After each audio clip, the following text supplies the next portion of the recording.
Be be خدیجۃ الکبریٰ رضی اللہ تعالی عنہا نبی پاک کے دنیا میں تشریف لانے سے، بظاہر تشریف لانے سے 15 سال پہلے آپ کی ولادت ہوتی ہے۔ آپ کا جو نسب نامہ ہے وہ کس طریقے سے ہے کہ آپ کا نام خدیجہ، والد کا نام خویلد اور آپ کی والدہ کا نام فاطمہ ہے۔ آپ کی کنیت ام القاسم اور ام ہند ہے۔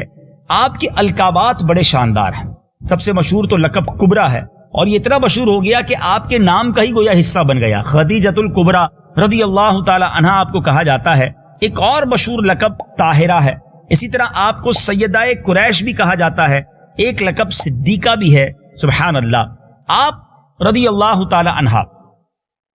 آپ کی جو ازدواجی زندگی ہے، 2 مرتبہ یاد رہے کہ آپ کی شادی ہو چکی تھی۔ پہلے ابو حالہ بن زرارہ تمیمی سے آپ کی شادی ہوئی، اس کے فوت ہو جانے کے بعد عتیق بن عابد مخزومی سے آپ کی شادی ہوئی۔ جب یہ بھی وفات پا گیا تو بڑے بڑے رؤسائے قریش نے، بڑے بڑے امیر لوگوں نے آپ کو شادی کا پیغام بھیجا، مگر آپ نے کسی کا پیغام قبول نہیں کیا اور اپنی اولاد کے ساتھ زندگی بسر کرنے لگی۔ یاد رہے کہ حضرت خدیجہ بڑی مالدار خاتون تھی، زبردست بزنس بھی کرتی تھی، اور اس زمانے میں عرب کے لوگ شام میں اپنا مال بیچنے کے لیے لوگوں کو بھیجا کرتے تھے اور ان کو بھی کچھ نفع دیا کرتے تھے۔ کاروبار کے 2 طریقے تھے کہ آپ مداربت کے طور پر بھی مال دیا کرتی تھی، یعنی انویسٹمنٹ کے طور پر بھی مال دیا کرتی تھی، اور آپ جو ہے مزدور بھی لوگوں کو ہائر کر کے، مزدوری پر بھی لوگوں کو اپنے مال کے ساتھ، اپنے سامان کے اونٹوں کے ساتھ شام بھیجا کرتی تھی۔ تو ایسا اتنا بڑا بزنس تھا کہ پورے قریش کے جتنے اونٹ ہوتے تھے، پورے قریش کا جتنا بڑا قافلہ ہوتا تھا، حضرت خدیجہ کا اکیلا اتنا بڑا قافلہ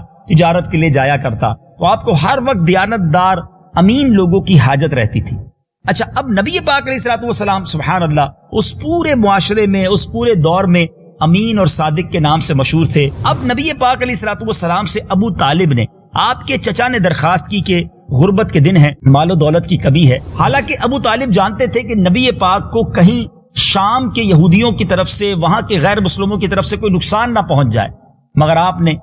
نبی پاک سے عرض کی کہ چونکہ اب ہماری معاشی کیفیت تھوڑی کمزور ہے تو حضرت خدیجہ کے طرف آپ جائیے، ان سے بات کیجئے، وہ اپنے قافلوں کے لیے امانت دار اور دیانت دار لوگوں کی تلاش میں رہتی ہیں۔ نبی پاک علیہ الصلوۃ والسلام نے رابطہ کیا اور بخوشی حضرت خدیجہ نے نبی پاک علیہ الصلوۃ والسلام کے ساتھ گویا ایک کانٹریکٹ کر لیا، ایک منافع کی مقدار طے کر لی گئی کہ اس سفر کے بعد اتنا آپ کو منافع دیا جائے گا۔ نبی پاک علیہ الصلوۃ والسلام جو ہیں اب جب روانہ ہوئے تو حضرت خدیجہ رضی اللہ تعالی عنہا نے کیا کیا کہ آپ نے اپنا ایک غلام میسرہ پیارے آقا علیہ الصلوۃ والسلام کے ساتھ کر دیا، اور یہ تاکید بھی کی کہ پیارے آقا علیہ الصلوۃ والسلام کی نافرمانی نہ کی جائے، آپ کی رائے سے اختلاف نہ کیا جائے۔ اسی طرح یاد رہے کہ یہ بھی طے ہوا کہ آپ کو میں اس کی نسبت دگنا معاوضہ دوں گی جو آپ کی قوم کے دوسروں لوگوں کو دیتی ہوں، کیونکہ آپ کی امانت، آپ کی سچائی کے بارے میں مجھے معلوم ہے۔ بہرحال یہ قافلہ تو کیا روانہ ہوا، ایک کمالات کا سلسلہ شروع ہو گیا۔ نبی پاک علیہ الصلوۃ والسلام جہاں جاتے بادل آپ کو سایہ کرتے، دھوپ کے اندر فرشتے آپ پر سایہ فگن ہو جایا کرتے۔ آپ نے جب مال بیچنا شروع کیا تو اتنا منافع ہوا، میسرہ کہتے ہیں میں نے زندگی میں کبھی اتنا منافع نہیں دیکھا۔ نبی پاک کی برکتیں گویا ظاہر ہونا شروع ہو گئی، اور جو غلام میسرہ تھا، جو حضرت خدیجہ کا گویا نمائندہ تھا، مگر وہ گویا نبی پاک کا غلام بن کر رہ گیا۔ الحمدللہ اب یہ قافلہ جب واپس آنے لگا تو حضرت میسرہ نبی پاک سے عرض کرتے ہیں کہ حضور آپ ایسا کریں کہ آپ پہلے چلے جائیں اور حضرت خدیجہ کو جا کر خود بتائیں کہ کتنا بازار میں، کتنا اس کاروبار میں نفع ہوا ہے، ان کو خوشخبری دیجئے۔ نبی پاک جب جانے لگے، حضرت خدیجہ اپنے گھر کی چھت پر کچھ خواتین کے ساتھ بیٹھی تھی۔ دور سے جب نبی پاک علیہ الصلوۃ والسلام کو آتے دیکھا تو وہ دیکھ کر حیران رہ گئیں کہ نبی پاک کے سر اقدس پر گویا فرشتے سایہ فگن ہیں، آپ پر سایہ ہو رہا ہے۔ بہت غور سے دیکھا، نبی پاک تشریف لائے، اور اس کے بعد جب حضرت میسرہ آئے اور انہوں نے آ کر حضرت خدیجہ کو وہ سارے واقعات سنائے کہ قدم قدم پر کس طرح ان کی برکتیں ظاہر ہوئیں، تو اب حضرت خدیجہ رضی اللہ تعالی عنہا نے گویا یہ جان لیا کہ آپ اللہ کے نبی ہیں، اعلان نبوت فرمانے والے ہیں۔ اب اس واقعے کی تصدیق کے لیے حضرت خدیجہ رضی اللہ تعالی عنہا کے جو چچازاد بھائی ورقہ بن نوفل تھے، انہوں نے دین عیسائیت اختیار کر لیا تھا، آسمانی کتب کا مطالعہ بھی کیا تھا، ایک بڑے عالم تھے۔ حضرت خدیجہ نے جب فرشتوں کا نبی پاک علیہ الصلوۃ والسلام پر سایہ کرنا اور دیگر واقعات کا تذکرہ کیا تو ورقہ بن نوفل وہ کہنے لگے کہ بے شک اے خدیجہ اگر یہ سچ ہے تو بے شک محمد صلی اللہ تعالی علیہ وسلم اس امت کے نبی ہیں۔ میں پہچان گیا ہوں کہ آپ اس امت کے وہی نبی ہیں جن کا انتظار کیا جا رہا تھا، یہ آپ ہی کا زمانہ ہے۔ اب دل مزید نبی پاک علیہ الصلوۃ والسلام کی طرف مائل ہو گیا۔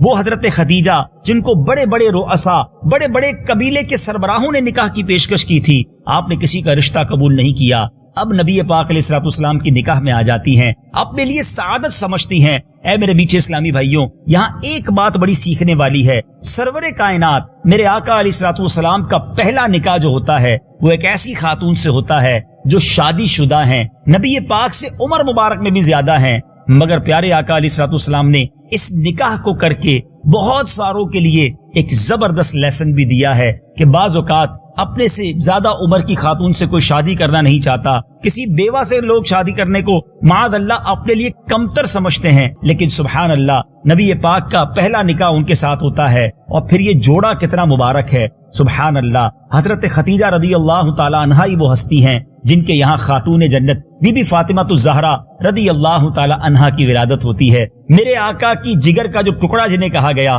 بی بی فاطمہ کی والدہ، اور دوسرے لفظوں میں حسنین کریمین رضی اللہ تعالی عنہا کی جو نانی جان ہیں وہ حضرت خدیجہ رضی اللہ تعالی عنہا بنتی ہیں۔ سبحان اللہ، وہ کیسی ماں ہیں جن کی بیٹی جنتی عورتوں کی سردار اور جن کے نواسے جو ہیں وہ جنتی نوجوانوں کے سردار۔